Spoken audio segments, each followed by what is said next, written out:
प्रणाम प्यारे छात्रों।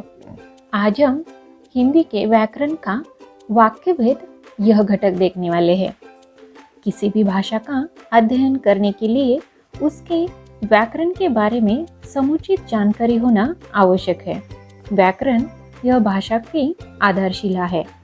तो पहले हम वाक्य भेद में वाक्य किसे कहते हैं यह देखते हैं। वाक्य मतलब शब्दों के ऐसे सार्थक समूह को वाक्य कहते हैं जिससे किसी विचार की पूर्णता प्रकट होती है। मतलब शब्दों का ऐसा समूह जिस समूह से हमें कोई न कोई विचार पूरी तरीके से पूर्णता से हमारे सामने प्रकट होता है। जैसे उदाहरण के तौर पर हमारा देश बहुत महान है, समय बहुत बलवान है, सदा सत्य बोलो। ऐसे ही शब्दों के सार्थक समूह को वाक्य कहा जाता है। तो वाक्य भेद जो है वह अर्थ के आधार पर वाक्य के 8 भेद होते हैं। मतलब वाक्य के जो अर्थ होते हैं उसके आधार पर यहाँ वाक्य के 8 भेद होते हैं। पहला भेद जो है विधानार्थक वाक्य, उसके बाद निषेधार्थक वाक्य, प्रश्नार्थक वाक्य, आज्ञार्थक वाक्य, इच्छार्थक वाक्य, संदेहार्थक वाक्य, संकेतार्थक वाक्य और आखिरी विस्मयार्थक वाक्य। तो पहले हम विधानार्थक वाक्य देखते हैं। तो विधानार्थक वाक्य मतलब क्या होता है? जिस वाक्य में किसी क्रिया के होने या करने की सूचना होती है उसे हम विधानार्थक वाक्य कहते हैं। मतलब उदाहरण, अमरनाथ हमारी तरफ देखकर हंसे। मिक्की तोता पालना चाहता था। घर में सब परेशान थे। हम देखते हैं कि यहाँ इन वाक्यों में कोई न कोई क्रिया होने की या करने की सूचना जो है मिलती है और इसी वजह से यह विधानार्थक वाक्य है। उसके बाद निषेधार्थक वाक्य। यहाँ जिस वाक्य में किसी बात के न होने या न करने का बोध होता है उसे निषेधार्थक वाक्य कहते हैं। मतलब जो भी क्रिया वहाँ पे दिखाई देती है, यानी कि वाक्य में जो क्रिया होती है वह क्रिया न होने का या न करने का बोध जो है हमें उस वाक्य से पता चलता है। उदाहरण, तनिषा धूप में मत जाओ। यहाँ मनाही की है तो यहाँ हमें दिखाई देता है कि वह क्रिया न करने के लिए कहा गया है। फ्रिज में तिल रखने की भी जगह नहीं थी। क्रिया न होने का बोध जो है इस वाक्य से हमें होता है। मगर सोनू में कोई हरकत नहीं हुई। यहाँ भी क्रिया कोई नहीं हुई है। उसके बाद प्रश्नार्थक वाक्य। प्रश्नार्थक वाक्य जिस वाक्य में किसी प्रकार का प्रश्न किया गया हो, मतलब उस वाक्य से हमें कोई किसी जवाब की अपेक्षा रहती है, वह प्रश्नार्थक वाक्य होता है। जैसे कि दादी सोनू को क्या हो गया? जानती हूँ तनख्वाह क्या होगी?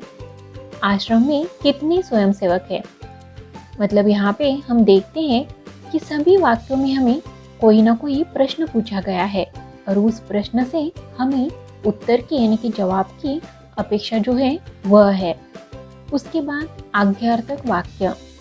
जिस वाक्य में किसी भी प्रकार की आज्ञा या प्रार्थना का बोध होता है उस वाक्य को आज्ञार्थक वाक्य कहते हैं।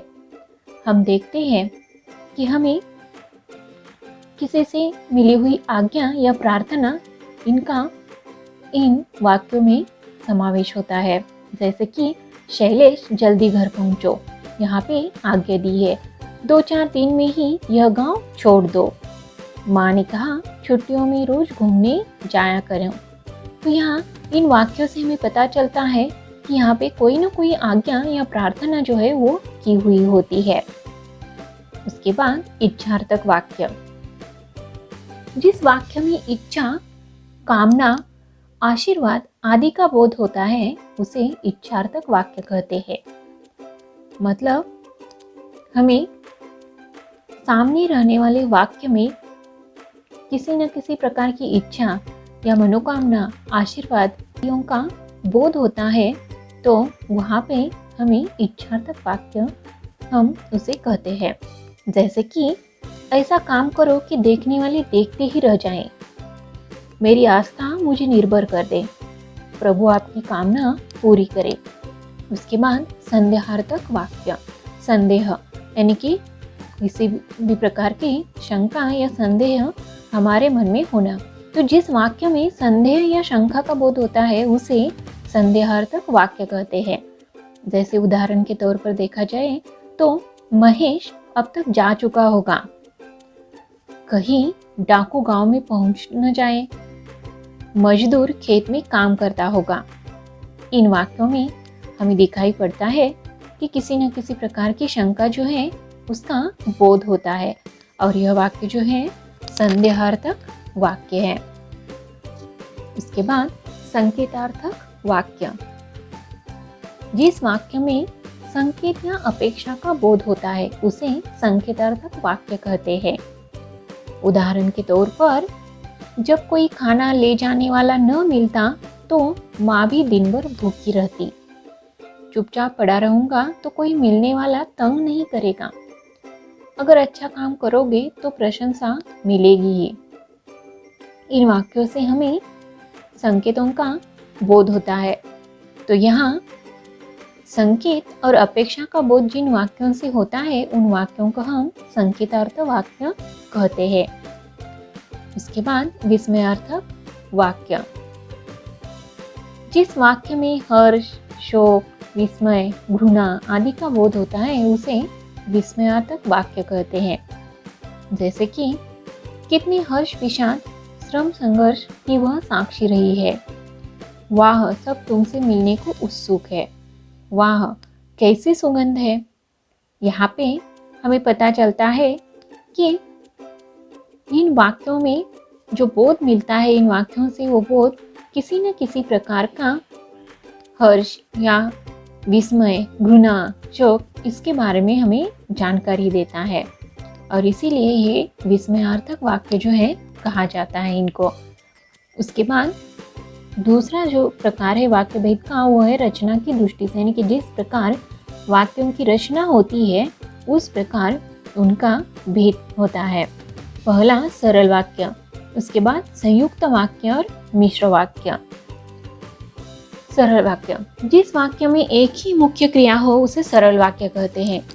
सभी के चेहरों पर अकुलाहट थी, एक ही क्रिया है इसमें और यह सरल वाक्य है। सब तुमसे मिलने को उत्सुक है। मैं रात भर उहापो में रहा। उसके बाद संयुक्त वाक्य। संयुक्त वाक्य में दो या दो से अधिक सरल वाक्य समुच्चय बोधकों से जुड़े रहते हैं। समुच्चय बोधक अव्यय जो है उनसे जुड़े रहने वाले दो या दो से ज़्यादा वाक्य जो होते हैं, अधिक वाक्य जो होते हैं, उन्हें हम संयुक्त वाक्य कहते हैं। उदाहरण के तौर पर काम करेगा या मैं किसी को बुलाऊं। यहाँ या जो है यह समुच्चय बोधक अव्यय आया है। उसके बाद हम जोली कंप्यूटर को देखते रहे और पुनीत से ईर्ष्या करते रहे। यहाँ भी और यह समुच्चय बोधक आया है। भाग्यशाली हूँ इसीलिए बच गया, इसलिए समुच्चय बोधक अव्यय है। तो हम देखते हैं कि दो या दो से ज़्यादा वाक्य जो है वो एक ही वाक्य में जब आते हैं और एक दूसरे को समुच्चय बोधक अव्यय से जुड़ते हैं तो यहाँ संयुक्त वाक्य होता है। उसके बाद मिश्र वाक्य। इसमें भी दो वाक्य होते हैं लेकिन एक वाक्य जो होता है प्रधान यानी कि मुख्य वाक्य के तौर पर आता है और दूसरा आश्रित उपवाक्य होता है। तो जिस वाक्य में एक प्रधान और शेष आश्रित उपवाक्य हो उसे मिश्र वाक्य कहते हैं।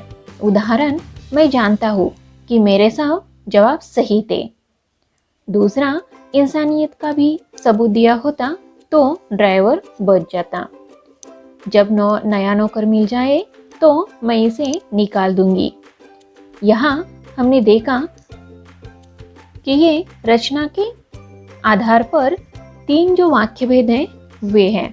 इस प्रकार वाक्य भेद के रचना और अर्थ के आधार पर अलग अलग भेद जो हैं वो होते हैं। अर्थ के आधार पर 8 भेद होते हैं और रचना के आधार पर 3 भेद होते हैं। धन्यवाद।